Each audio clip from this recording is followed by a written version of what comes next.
should be 100% devoted to God. So how can somebody who is hungry be this devoted at a month like this? And we shall be taking a look at that and be discussing it with no other person. We have Dr. Umar Yanda. He's the Chief Imam, Uthman bin Affan Mosque here in Abuja. Good morning, sir. You're welcome. Good morning, my sister. It's a pleasure having me this morning. Ramadan. Let's start with the basics. I know that people have been hearing Ramadan. They know that Ramadan is a month of fasting. But what is the significance of this month? Thank you very much for this question. The month of Ramadan to we Muslims is the month in which we observe fasting in obedience to the commandment of our Lord Creator, which is one of the pillars, 5 pillars of Islam. Apart from declaration that none deserves to be worshipped but Allah, then establishing 5 times regular prayer in a day, almsgiving, then the 4th one is observing the fast in this month of Ramadan. So the month is very unique as far as we Muslims are concerned, because it is an expensive opportunity that Allah has blessed us with, where we seek more closer and nearness to Allah subhanahu wa ta'ala in terms of doing all that He had commanded. And He is so free again that in this blessed month of Ramadan, so many things had happened historically, like even the Quran we are holding, which is the pride of every Muslim. You will discover that it was revealed in the first instance in this month of Ramadan. So that makes this month to be so unique. We Muslims, as we've been told by the Prophet ﷺ, that in this month of Ramadan, all the doors that lead to paradise are left open throughout the month. And all the doors that lead to the fire of hell remain under lock and key. And then our common enemy that distracts us from having total submission to our Creator, that is the devil, is imprisoned, is chained. He doesn't have that freedom to move around and deny people from getting closer to their Lord. So this month is so unique, and that is why whenever it is coming, every Muslim prays so much, so fervently to witness the month of Ramadan. And now here we are in this blessed month of Ramadan. There's something usually in the month of Ramadan over the years, in my adult life, I have observed that a day will be declared, that's after the sighting of the moon, then but there are certain people that will say, no, we will not start on that day. Then they will maybe start on the next day. So why is it so? That may be to their own maybe understanding and perception. But as far as we are concerned, Allah subhanahu wa ta'ala, who have mandated us to observe fasting, have told us when to start and when to stop. How do you start? By starting the crescent moon of the new month. Because we don't use Gregorian calendar. We use lunar calendar. Yeah. You establish the sighting of the crescent moon by the time some individuals have sighted it. Then they will now follow the procedure until when it reaches the leadership, who will now, after being satisfied, and he is convinced that yes, the crescent moon is sighted, based on the information received from this and this and this, he now declared. Even the Prophet ﷺ in his lifetime, people come to inform him. They come to inform him that the moon had been sighted. It's not everybody that must sight it. فَمَنْ شَهِدَ مِنْكُمُ الشَّهْرَ فَلْيَصُمْهُ.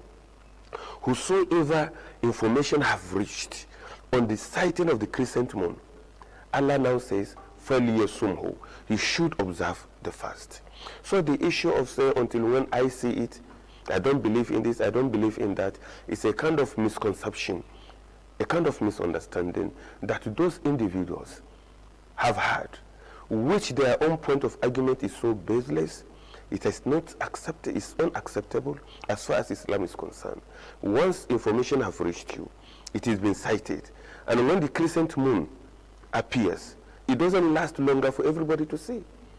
it only appears for few minutes. Okay, just for a Few minutes. Oh. So if you are not lucky and fortunate to have cited it within these few minutes, definitely you have to wait for information. Once the information is very credible, it's reliable, and it is the leadership is convinced, have satisfied the source of that information, it becomes mandatory upon all to observe it. Is there any kind of is there any kind of diet that a Muslim is supposed to be on during Ramadan? No, you know, the fast is generally total abstinence for a certain period of time. Total abstinence from certain period of time. So even the diet you are used to, you are not directed to abandon it, only that you don't take it for a certain period of time, from dawn till sunset. So there is no specific diet, kind of food that you must eat. With what is happening in this country now, we all know what's going on. There's serious economic hardship, and we know that the prices of foodstuff in the markets have skyrocketed. And we also know that the price, in fact, the prices for goods and services, everything has tripled. How can a Muslim be able to, under this condition, observe Ramadan in full, I mean in its totality? Yes, this is a very beautiful question, which I want to submit. The kind of hardship we are passing through now, as far as we Muslims are concerned, is very, I say, unfortunate, but already determined by our God, the Creator, that we are going to pass through certain period of time. And this may not be limited only to Nigeria. It may not be limited to, it can be a global affairs. But let's talk and limit our discussion on our own, because we are Nigerians and we live in Nigeria. As Muslims, Islam had measures on ground for any situation, for whatever may be the circumstance. There are certain measures that Islam has put in down to relieve people. Most importantly, in the month of Ramadan, because the Prophet ﷺ have encouraged the haves to support the have-nots. That measure, and that he's not only mere statement, he's again supported it with the kind of reward that whosoever does that will have. For example, if you should make provision for one who is fasting, to give him whatever he needs to break his fast, we are told that you are going to get the reward of that person you have supported, in addition to your own personal reward. I don't understand. So, like, for instance, you support me, yes, during fasting, then you're going to get my reward. Yes, and that is not reducing your own in any way. Okay. Your own reward remains intact. But Allah is so magnanimous that for providing that support for you, He is going to give me the same reward as you will be given, in addition to my own personal one. You can see there is no any encouragement that one can ever have more than this. That is one aspect.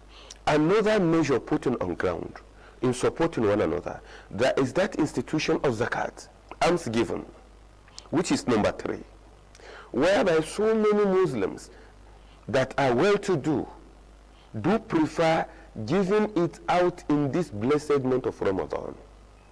Why? Because of the magnitude of the reward therein. Because of the kind of uniqueness of the nature of this period, as far as the life of a Muslim is concerned. You are allowed to do anything in the 11 months, but when it comes to the 12th month, for example, this month, you have to control yourself, you have to program yourself, you have to see to what services can you render. So there are certain things that it's not only government. Yes, government is there to provide policies, to give guidelines, but everything must not be done by government. Individuals have to also come in to render some services, to render some support to have-nots. So as far as Islam is concerned, there are adequate provisions to cater for any situation we find ourselves, like this economic hardship we are complaining that we've said. As I said earlier, supporting one another, supporting another person, attract the reward of that person without that individual's own being tempered with. I'm repeating this. For example, I and you now. If you should support me, because I know you should support me, do you get what I'm saying? As a Muslim, whatever reward that is due to me, I will be given. I will not be denied. And that services, that support you have extended to me, the reward I will have will again be extended to you, in addition to your own personal reward. Then who benefits at the end? The one that supports. The one that supports. Because the one that supports will now be going home with how many rewards? Two. And the one being supported will just have one.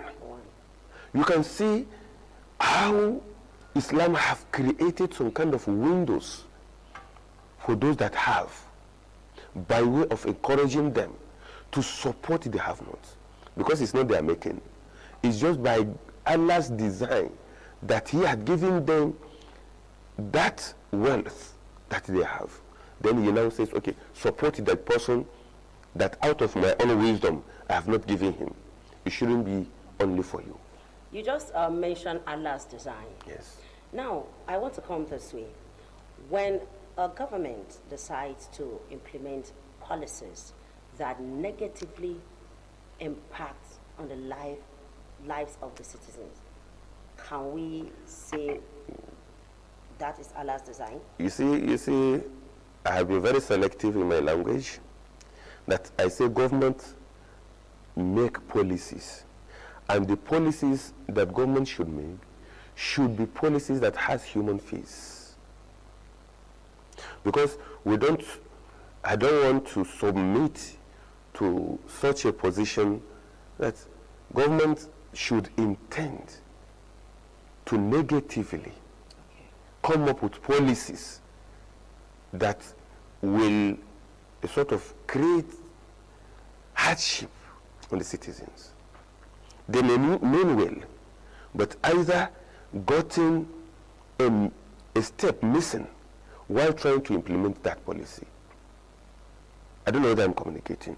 So I want to believe whatever policy government is coming up with, it may have good intention, but in terms of implementation, they may get it wrong. And that is why it calls for review. Okay, we've come up with this policy, and this is where it is taking us to. Let's go back and review it. Like the situation we are in now in this country, where south, north, east, west, everybody is crying. Then what might have been the cause of this? Then government should call back. And without feeling so inferior, coming to tell people this is what is it. Oh, we meant well in this policy, but this is where it is taking us to. We are going to make adjustment on this. We are going to withdraw this. We'll bring this. We'll substitute it with this. That now gives it a human face. And we should know again that we are all imperfect. No one is completely perfect. It's only Allah that is perfect. It's only Allah that is perfect. So whenever policies are coming from the government, let it always have human face. This is a period of spirituality. It is a month of pure devotion to God. We also know that humanly, it is also a time that a human being that is supposedly supposed to be this devoted and be spiritually connected to God is undergoing serious challenges. You know, there's anger. So how can a Muslim ensure that in this month this situation does not get in the way of his or her worship and devotion to Allah? You see, contentment is one thing. And then managing the resources within your reach will give one the required comfort needed to remain well balanced and connected to your Lord. Contentment. You use what you have. And then, I still repeat, this is where the support of the haves, well-to-do individuals, comes in. Imam, you do understand that when you talk about the support of the haves, for instance, you know what, for it is easy for somebody who do not have a family, maybe for a single person, to get to be fed, like on daily basis. You see them. But for somebody who has a family to cater of, you have wives and kids and all of that, how long will that take such a person? Let me give you one example. Just last Sunday, we received support from Supreme Council for Sharia in Nigeria of a trailer loaded with 600 bags of rice. 600 bags of rice. I headed the team that distributed it. Whosoever comes to pick a bag is a family man. Okay. Of not like 50 kg 50 kg bags. Wow. Not this 5, 7.5, no. 50 kg. 50 kg. How many people can feed on this 50 kg bag of rice? These are the kind of support I am saying. When making provision for the have-nots, shouldn't be sort of giving the person maybe half model of rice. For how long will that take the person? Then take it. 600 bags. Let's assume each has one bag goes to one family man. How many family? 600 families. 600 families. It will go a long way. No. These are the kind of support I'm referring to. Not getting a bag, then you now say 15 people, 20 people. Though you should do it according to your own ability. But a situation where you have this, you know it will go a long way in relieving so many families. Many I knew, like our own center, where I come from, Usman bin Affan Islamic Center, that is located at Usetu. These provisions are made because we have reached out in most of the surrounding villages. As Ramadan kickstart like this, apart from the program we do at the center, where over 300 to 400 people comes to take their meals, we started yesterday. Come and see the crowd. Then the family people in these surrounding villages are given 3 bags, 4 bags of rice. Our own coordinator there takes a bag. He now shares the remaining 3 bags or 4 bags, identifying some indigent families, pairing them either 2 per bag. A situation where you have half bag of rice and you have a family of 4, 5. It will go a long way. Before you think of what to eat, to some extent, another one is being provided. These are kind of supports. And we hope more and more will continue to come, as so many of our well-to-dos are fully aware of the significance of this blessed month of Ramadan. And everybody will wish to maximize the opportunity by getting more rewards. I'm very confident that more will come. So when it comes to Salah, we see people buying new clothes. I must wear new clothes. Is it like Islamically it's mandatory to wear new clothes? Yeah. Yes, it's not mandatory. What is there is for one to have been opportuned, given this golden chance to be obedient to his creator for a whole month without any interference. You know, it calls for joy. It calls for celebration. And that is why in a verse, وَلِتُكَبِّرُوا اللَّهَ عَلَى مَا هَدَاكُمْ وَلَعَلَّكُمْ تَشْكُرُونَ. Even Allah himself calls for us to be grateful unto him, to have given us this opportunity to be obedient to him in the whole month. By way of what? By way of coming out to appreciate him, by way of celebrating. If you cannot afford a new clothes, you are then enjoyed the old ones you have. Wash it, iron it, so that you will also come out that day full of joy, appreciating your Creator, Allah, who has given you this golden opportunity to worship him for a whole month. This question I would like to ask, in this giving, like you just said, the half should give out to the half notes. Okay, is it allowed for somebody that is not of the same religion, that is not a Muslim, to give a Muslim anything in this month of Ramadan? That is one of the obligations of corporate social responsibility of neighbors. We have so many that comes to do that support. Why I'm asking is because we have some Muslims that will say, I'm not going to take this because you are in this era. In this era, which means maybe the person have. Maybe the person have. The same thing, I am always proud to say this. One of my neighbors, where I live in one of the suburbs here of Abuja, in fact, they are not Muslims. But we even do have a day that they will come to my house and say, we are breaking today's fast with you. And we rejoice. I always feel fulfilled when they come to my house.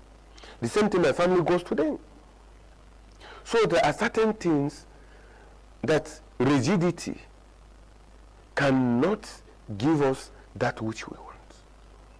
Islam is so flexible, but has certain things that you don't pass that red line.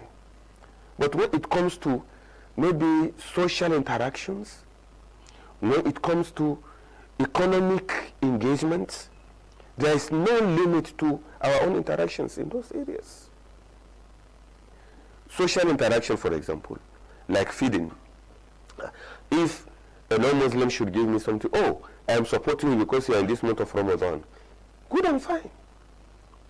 The same thing, I always feel is my obligation to support those that do not share the same faith. We cannot all be in the same faith. We cannot. Naturally, it is not designed to be so. Had it been the Creator had wanted, had wished, we should be of the same faith. Nobody can deny that. There are certain things that we share, whether you are a woman or you are a man, whether you are feeling this or that, you must do it. God can still do the same thing when it comes to faith. But the choice is given at the end of the day. And conviction. What then do we need? Tolerance. We tolerate each other. We accept each other. We should understand with each other. And then relate harmoniously with one another. Because there are certain things that are beyond we human. Therefore, we should leave it as it is. Some persons see this month of Ramadan as the month to eat. I remember when I was in the far north, month of Ramadan used to be a month that people don't sleep. Yes. They don't sleep. Yes. Like, they eat from throughout the night. And I ask, is it healthy? And is that allowed? You know, as I said, it depends on individual. And health-wise, particularly for those that have advanced in age or are already moving cross-bordering to another level. Like what level? Like between which age and you should be able to interpret that. How do I know? Once you are adult, you know one have to be watchful of what you take, your intake.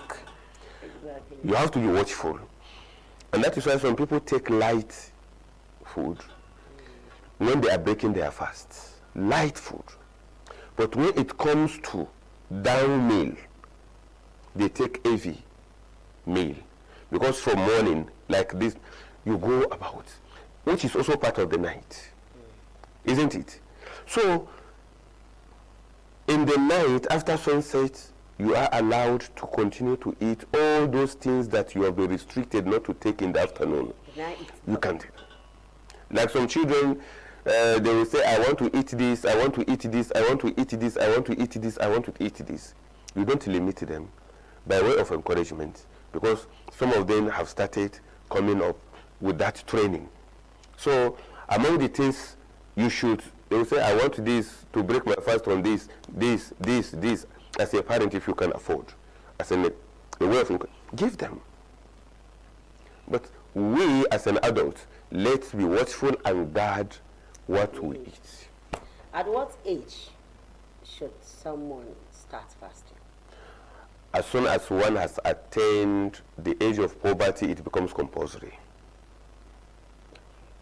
Once an individual has attained the age of poverty, fasting the month of Ramadan is mandatory. Before then is optional. But we encourage our children to start getting familiar with it.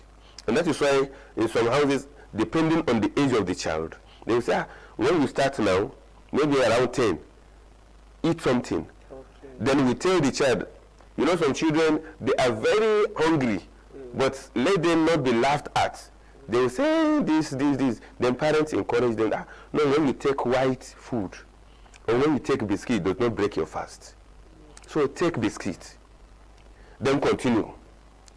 So if he is used to all this, gradually you will discover that before he attains that age of poverty, he's very familiar with it. Well, finally, as we wrap up, what would be your advice to Muslims in this month of Ramadan? In fact, my candid advice is for us to be more committed, more dedicated. Let's not misuse this golden opportunity, and we should be prayerful the more for our own country and for our own families and our own individual selves. Thank you very much, Dr. Umar Yanda. It's been a very interesting discussion on how Muslims should cope with the times that we're in, even in the month of Ramadan. If you have not learned anything, I learned something. Contentment. That's the only way you can get through whatever it is that you're going through. Once you are contented with what you have, the rest is history.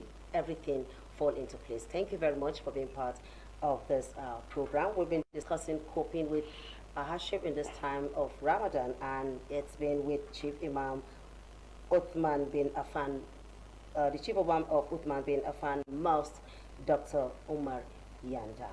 At this point, we are going back to our Benin Network Center, where Philip is still on standby. Thank you, Charity. Without wasting much time, let's hit the ground running on the business for today at Benin Network Center. We're going to be looking at the 2024 Edo